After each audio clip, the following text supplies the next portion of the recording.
Le Grand Matin Sud Radio, 7h-10h, Benjamin Glaise, Laurence Garcia. Sud Radio, présidentielle 2022. La vérité en face. Et dans la vérité en face, à 9h33, on va parler de la marque Macron. Est-ce qu'il y a une marque Macron, une évolution de sa marque, de son image de marque? Avant de recevoir notre invité, j'en profite pour vous rappeler la question qu'on vous a posée sur Twitter depuis 7h du matin. On vous pose toujours d'ailleurs, allez-y. Toujours. Ils votent, nos auditeurs votent en masse, Benjamin. Donc forcément, on revient sur cette candidature du président Macron et de cette lettre aux Français. Je sollicite votre confiance, a-t-il écrit. Et vous, est-ce que vous allez lui accorder ou pas la vôtre? Bon, honnêtement, ça ne bouge pas trop au niveau des chiffres. C'est plutôt du non. C'est plutôt du gros non à 96%, voyez-vous. Ah oui, effectivement, c'est un très gros non. Oui, avec pas mal de commentaires, on en parlait tout à l'heure. Et pour en débattre, entre autres, notre invité qui est avec nous ce matin en studio, Corinne Laïc, journaliste politique à l'opinion, co-auteur d'un livre passionnant, vous allez le voir, qui s'appelle La nuit tombe deux fois, avec le journaliste Éric Mandonnet, et c'est aux éditions Fayard. Bonjour Corinne Laïc. Bonjour et merci de votre invitation. Merci à vous. Bonjour, c'est un plaisir de vous recevoir ce matin sur Sud Radio. Avant de parler de votre ouvrage, déjà ça y est, c'est parti pour Emmanuel Macron. La campagne est lancée. Il aime ces moments-là, Emmanuel Macron, justement. Alors c'est vrai que le contexte est particulier, on le sait, avec cette guerre en Ukraine, mais ce sont des moments de campagne qu'il apprécie tout particulièrement. Alors, d'abord, sur la déclaration de candidature, je dois dire que ça me fait un peu l'impression d'un couple qui vit ensemble depuis 15 ans et qui tout d'un coup décide de se marier. Donc c'est tout sauf une surprise. Oui, donc, ça c'est clair. C'est un vieux couple en fait. Oui, c'est ça. Enfin, un couple de 5 ans entre lui et la France, on va dire. Et donc il sollicite la confiance. Il aime les campagnes, Macron. Il aime en découdre. Il aime le combat, il aime le fight, si j'ose dire. Et d'une certaine manière, c'est vrai qu'il a plutôt intérêt à ce que le combat n'ait pas trop lieu parce qu'il risquerait de prendre des coups. Mais en même temps, sa pulsion personnelle le porterait plutôt à débattre, à mettre ses propositions sur la place et à en découdre avec ses adversaires. Et il va certainement en être empêché, en tout cas en partie, par la campagne marquée par une guerre, qui est une situation absolument exceptionnelle, qui est une réalité que personne n'a voulu, bien évidemment, ni lui ni ses adversaires, et qui s'impose à tout le monde, et à lui et à ses adversaires, parce que les adversaires sont obligés de faire preuve de retenue. Je prendrai pour preuve Valérie Pécresse, qui devait distribuer des tracts, les 10 échecs du président sortant le week-end dernier, et qui s'est retenue de le faire. Jordan Bardella, hier, qui intervient sur une radio, et qui fait preuve de mesure vis-à-vis de l'action du président, et il dit bien du président. Aussi avec Jean-Luc Mélenchon qui a pris la parole en disant qu'il était en partie d'accord avec le discours d'Emmanuel Macron sur la question de la guerre en Ukraine. Donc, est-ce que cette retenue va durer? Est-ce qu'on va avoir une situation où la retenue va s'appliquer à la gestion de la crise, mais que par ailleurs, chacun va changer de costume pour rentrer dans le combat électoral? Franchement, nous n'en savons rien. Ce que l'on sait, c'est que Emmanuel Macron a plusieurs thèmes sur lesquels il va faire campagne: l'éducation, la santé, le travail, la sécurité, l'innovation et l'international et la transition écologique. Et qu'il a des briques d'intervention, si j'ose dire. C'est-à-dire qu'il va jouer sur plusieurs outils. Peut-être les meetings, dans un format probablement réduit. A priori, dès lundi, non, c'est ça Alors, dès lundi, on parle d'une action, je dis une action parce que je ne sais pas quelle forme ça va prendre, sur l'éducation. Mais son équipe de campagne vous dit que rien n'est figé dans le marbre. D'ailleurs, l'entrée en campagne était prévue il y a 15 jours, évidemment. Oui, c'est ça. C'est ce qu'on disait avec Thierry Guerrier, effectivement, c'est que l'idée, c'était la semaine avant le salon de l'agriculture. C'était même c'était le mardi 22 février. Et il se trouve que la veille, Poutine a décidé de reconnaître l'indépendance des provinces séparatistes ukrainiennes. Et donc, évidemment, tout le plan il était question que le 24 février, il aille au dîner du CRIF en étant candidat. Il n'a pas été candidat et il n'est pas allé au dîner du CRIF. Donc, c'est la mobilité qui va prévaloir, avec des formes d'intervention, des rencontres avec les Français, des interventions sur Internet, des interviews, des petits ou des grands débats. Peut-être un débat avec un ou d'autres candidats du premier tour. Il y en a beaucoup des candidats. Oui, alors peut-être pas avec les Est-ce qu'il va choisir ces candidats? Parce que c'était un des reproches qu'on pouvait lui faire avant que n'éclate cette guerre en Ukraine, c'était de dire ah oui, mais Emmanuel Macron, il va vouloir choisir un peu les candidats avec qui il va vouloir débattre, et puis d'autres seront laissés sur le côté. C'est toujours un peu l'idée qu'il a en tête ou pas? Alors, pour le moment, je pense qu'il y a vraiment rien n'est acté, y compris le principe d'un débat avant le premier tour qui serait complètement nouveau, parce parce qu'il n'y a jamais eu ça, et qui est rendu encore plus compliqué par les circonstances internationales. Son équipe vous dit, et bon, forcément, ils exagèrent un peu, mais c'est en très grande partie vrai, que tout son emploi du temps est complètement tourné vers la crise. Il va y avoir un sommet à Versailles le 10 et le 11 mars consacré à la défense européenne. C'était absolument pas prévu au paysage. Qui n'est pas anodin, Versailles aussi. Voilà. Non, le château de Versailles, c'est pas anodin, ça va rappeler des souvenirs à Poutine. C'est ça. Exactement. Ouais. Donc évidemment, il y a en permanence, il y a à la fois le calcul politique, bien évident, chez un homme en campagne, et en même temps le fait qu'il est obligé d'assumer le rôle et la posture du président, avec les risques que cela comporte, parce que il peut y avoir un moment où on va commencer à interroger sa stratégie vis-à-vis de la Russie, de Poutine. Est-ce qu'il a bien fait de l'appeler? Est-ce qu'il n'a pas été un peu naïf? Toutes ces questions-là, pour le moment, ne sont pas trop posées, parce qu'on est dans une phase extrêmement grave de sidération, mais elles pourraient l'être. Sur la question, c'est très intéressant. Sur la question des moyens, par quel biais il va finalement faire campagne.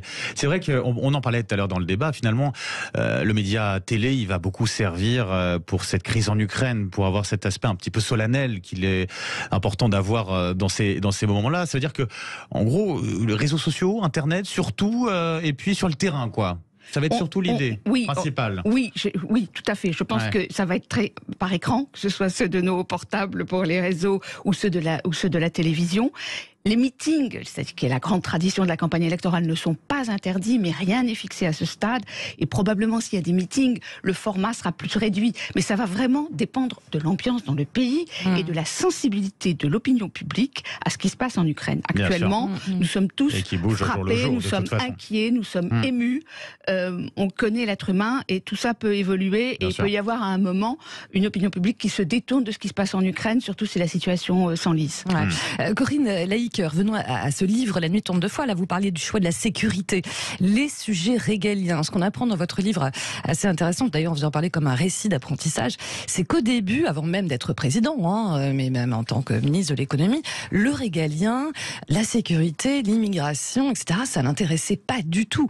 Pour lui, c'était l'économie.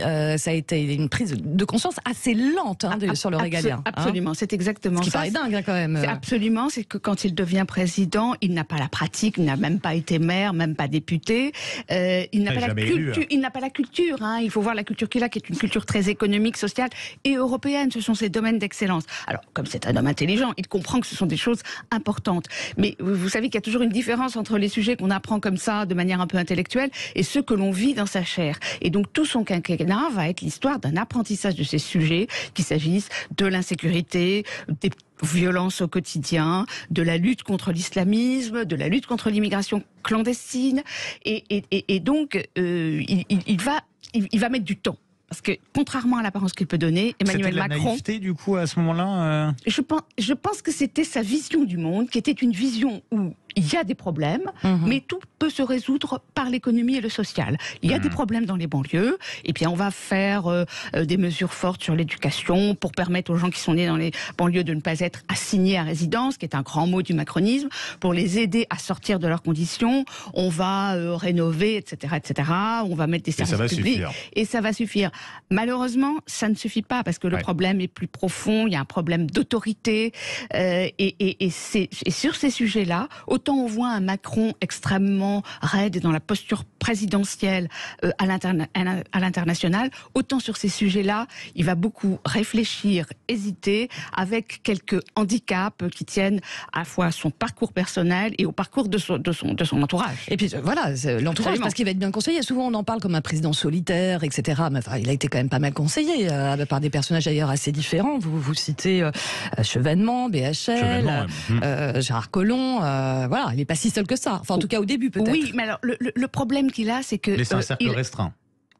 Oui, tout à fait. Et puis ce ne sont pas des gens qui ont vraiment l'expérience du régalien. Vous voyez, il n'a pas un Frédéric Pechnard comme l'a Nicolas Sarkozy. Et d'ailleurs, on le dit avec Eric Mandonnet, on le raconte assez longuement, les rapports qu'il a avec Pechnard, parce qu'il le drague, il essaye de l'attirer dans son équipe. Ça ne se fait pas pour des tas de raisons. Ouais. Mais Pechnard est le symbole même de quelqu'un qui a à la fois la tête régalienne et la tête politique, puisqu'il a été dans les deux types de fonctions. Et Emmanuel Macron n'a pas tellement ça dans son entourage. Le secrétaire général de l'Élysée, Alexis Kohler, est un peu son jumeau en termes de formation. Donc tous les deux, ils vont plonger là-dedans.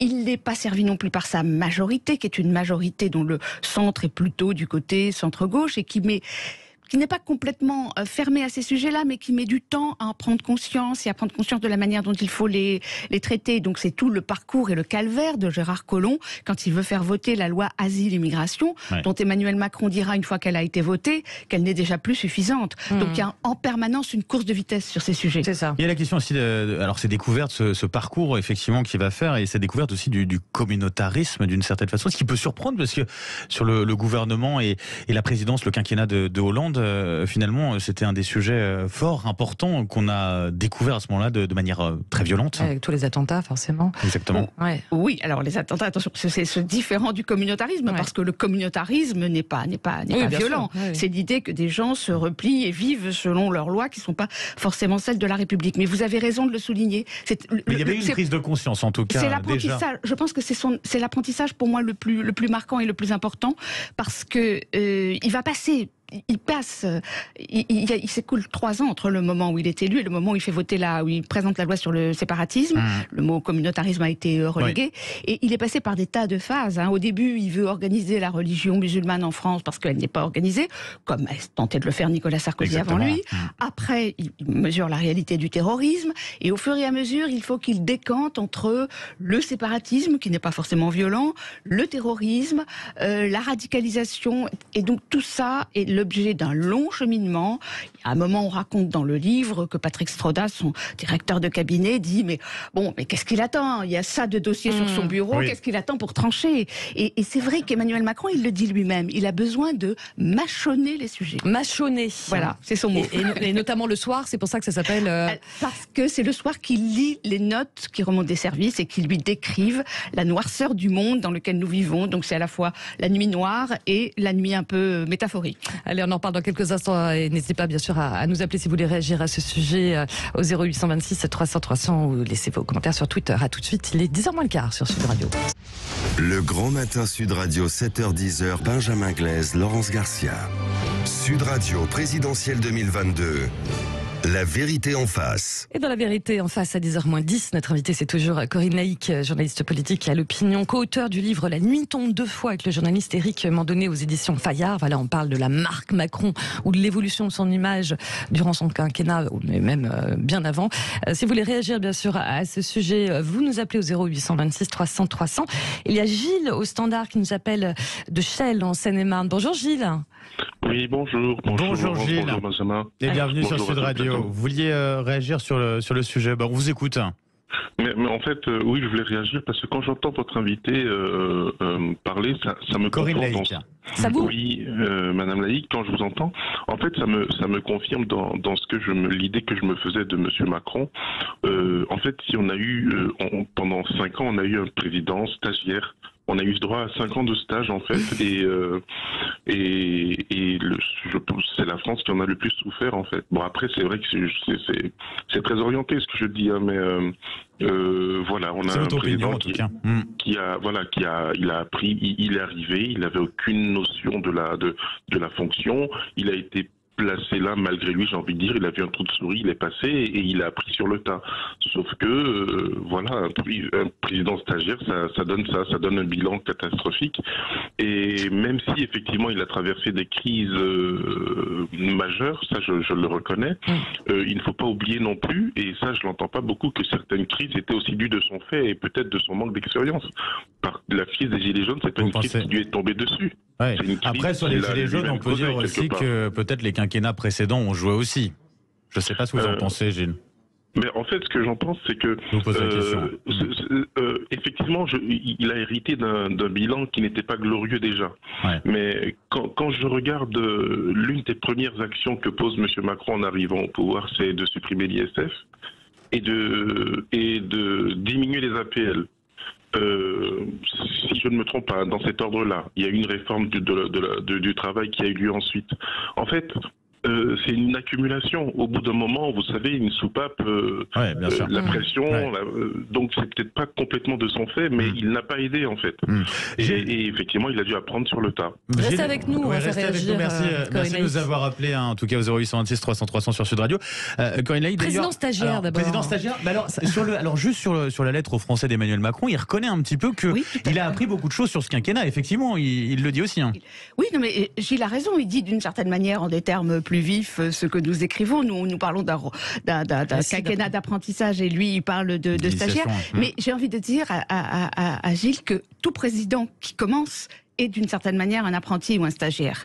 Parce que là, on insiste sur les points faibles de Macron, à savoir le régalien qu'il ne connaissait pas, mais on pourrait aussi souligner ses points forts, c'est-à-dire la gestion de l'économie. Et même si on peut contester, comme il semble le faire, certaines mesures libérales de suppression d'ISF ou de réforme du droit du travail, il faut reconnaître qu'après 5 ans, le bilan économique de Macron est plutôt bon malgré les crises. C'est sur le régalien avec cette image un peu de président des riches cette image qui transpire dans ce que disait qui est une image absolument, enfin, dont il est difficile de se départir, mais quand on regarde, qu'il y a un fond de vérité, peut-être, non ? Pour moi, le fond de vérité, c'est que c'était plutôt un président des entreprises. C'est-à-dire, il a voulu favoriser le business. Il a voulu favoriser le business en baissant les impôts des entreprises pour les inciter à investir et à embaucher. Et de ce point de vue-là, les résultats, on peut les considérer peut-être comme fragiles, mais les résultats sont au rendez-vous. Il y a d'autres sujets auxquels il ne s'est pas attaqué, qui est le problème de la compétitivité extérieure de l'économie française, avec un déficit commercial extrêmement important. Donc, le bilan économique est contrasté. Je dirais qu'il est quand même meilleur que peut-être le bilan régalien. Et c'est vrai que tout président est en apprentissage, même François Hollande l'a été, même Nicolas Sarkozy, ils en donnaient moins l'impression parce qu'ils étaient beaucoup moins jeunes, et pour Emmanuel Macron, sa jeunesse, qui a été une qualité pour lui, parce qu'il a insufflé un souffle nouveau au moment de la campagne de 2017, est aussi un handicap. Donc on a les avantages et les inconvénients de la situation. Le fameux en même temps. Corinne Laïc, vous parliez de cette image, on parlait de cette image qui lui colle quand même à la peau de président des riches. Dans votre livre, vous racontez un dîner qui s'est déroulé à l'été 2019 à l'Élysée. Ce jour-là, Emmanuel Macron reçoit à sa table le Premier ministre Édouard Philippe, le ministre du Budget Gérald Darmanin. Et cette phrase qui sort, on est en train de perdre les prolos. Oui, on est en train de perdre les prolos. Alors, il n'y a pas de connotation péjorative dans le terme prolo. Il veut dire on est en train de perdre la classe ouvrière. C'est pas non plus très valorisant. Les prolos peuvent se revendiquer. Moi, je suis prolo et je suis pas pour toi. Entre soi, mais quand ça vient d'en haut, je suis d'accord. On se souvient des 100 ans de François Hollande. C'était pas génial non plus. C'est pas tout à fait pareil parce que personne se dit 100 ans alors qu'on peut se dire prolo. Donc, et je pense que ce qu'il veut pointer, c'est que ils sont en train de perdre le vote et l'intérêt de la classe ouvrière. Il y a une petite voix, on ajoute, qui s'élève dans le dîner, qui dit « mais on les a jamais eus », ce qui est la stricte vérité, parce que sociologiquement, la classe ouvrière n'a pas beaucoup voté pour Emmanuel Macron.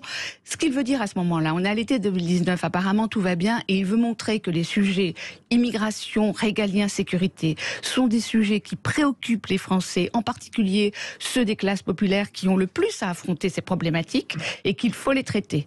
Et que s'ils ne les traitent pas, l'échéance 2022 pourrait être compromise. Donc il veut un peu alerter sa majorité, les responsables qui dînent autour de lui ce soir-là à l'Élysée. C'est un peu une sorte de... Il tire la sonnette d'alarme. Sauf que là, pour 2022, il est totalement convaincu que la présidentielle se jouera sur le régalien, non ? À ce moment-là, oui. Il est convaincu que ce sera là-dessus qu'on pourra venir le chercher. Et d'ailleurs... Depuis, il s'est mis en position de rattraper le terrain perdu, puisqu'il s'est mis à faire le Beauvau de la sécurité pour la police, il fait des états généraux de la justice, il a pris des mesures pour lutter contre l'immigration clandestine, des mesures pour essayer, mais il n'y est pas encore arrivé, je ne sais pas si c'est possible, mais pour que les personnes qui n'étaient pas légalement sur notre territoire quittent le territoire. C'est la fameuse obligation de quitter le territoire français qui n'est pas respectée. Le chiffre est tombé à 6% en 2020, qui était une année un peu spéciale, mais c'est vrai qu'on a beaucoup de mal, une fois qu'on a décidé d'expulser des personnes qui n'ont pas à séjourner sur notre territoire, on a beaucoup de mal à convaincre leur pays d'origine de les récupérer. Et ça, c'est une bataille qui n'est pas gagnée. On a une évolution d'ailleurs dans le discours qui est peut-être plus de l'ordre du symbole, évolution sémantique, mais qui a peut-être toute son importance.